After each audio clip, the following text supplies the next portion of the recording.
Еще у всех, у многих есть нарушение ЖКТ. Вот это все убирается. А вот у меня тоже было. Я всю жизнь мучилась после 2 операций, спаечная болезнь. Теперь вот самая фишка, да? Я тоже забыла многие болезни. Но вот вчера вспомнила.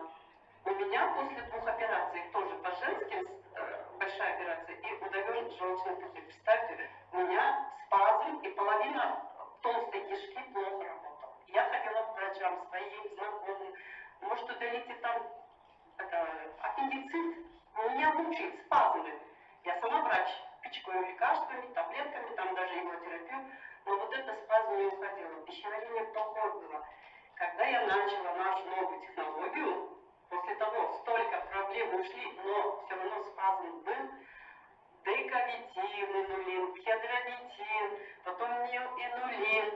Сейчас у меня кишечник, я чувствую, что он прекрасно работает. Я уже чувствую даже вот, как его, перистальтика.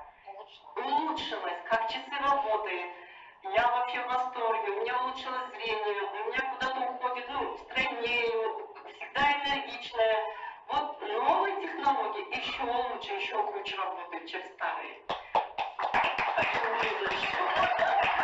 Вот каждого, вот родных и близких я не успею сегодня рассказать, буду долго.